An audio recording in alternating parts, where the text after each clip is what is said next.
Logros, desafíos y la búsqueda de una sociedad inclusiva. Análisis de coyuntura.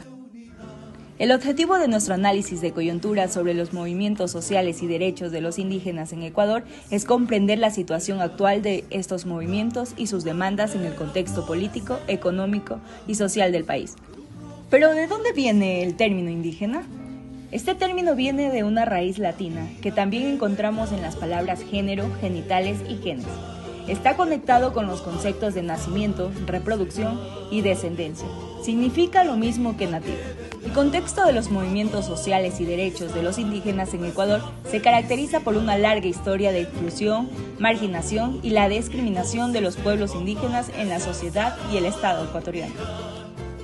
En los últimos años, los movimientos sociales y los pueblos indígenas en Ecuador han continuado luchando por sus derechos y han enfrentado nuevos desafíos.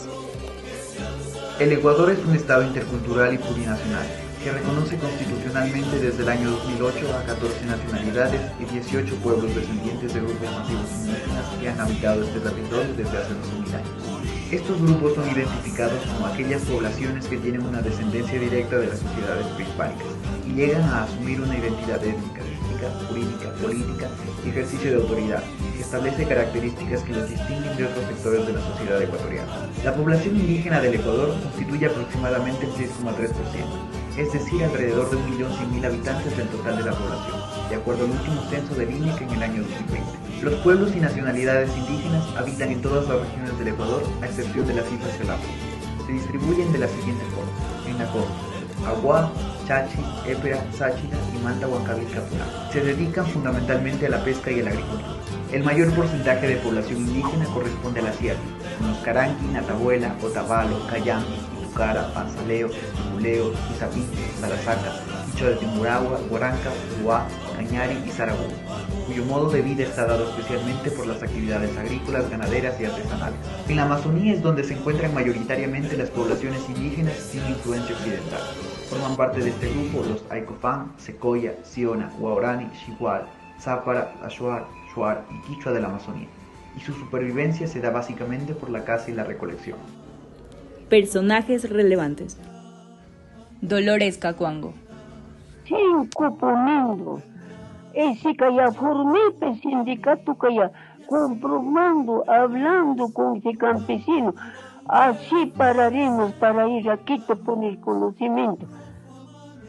Fue una líder indígena que luchó por los derechos de los campesinos e indígenas en Ecuador durante la primera mitad del siglo XX.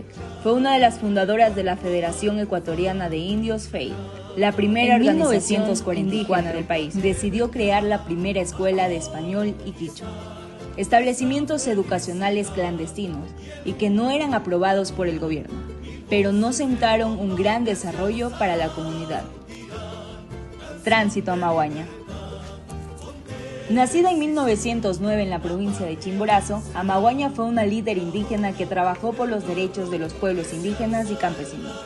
Fue una de las fundadoras del FEI y luchó por la educación bilingüe, la reforma agraria y la defensa de los derechos territoriales de los pueblos indígenas. Amaguaña luchó por implantar un sistema cooperativista en el campo, lo que permitió que se prestara más atención al movimiento y sus organizaciones. Luego, en 1946, fundó la Federación Ecuatoriana de Indios, junto a otros líderes campesinos.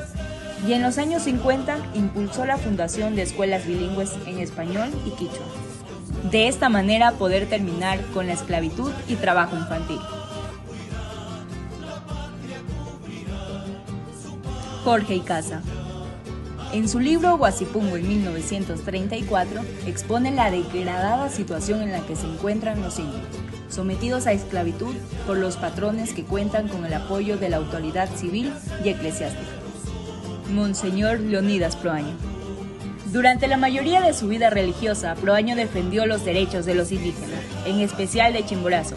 En 1954, como obispo de Riobamba, se desvinculó de las tradicionales formas de ejercer el sacerdocio y, fiel al método de ver, juzgar y actuar, se adentró en los párrafos de tener una visión desde los territorios.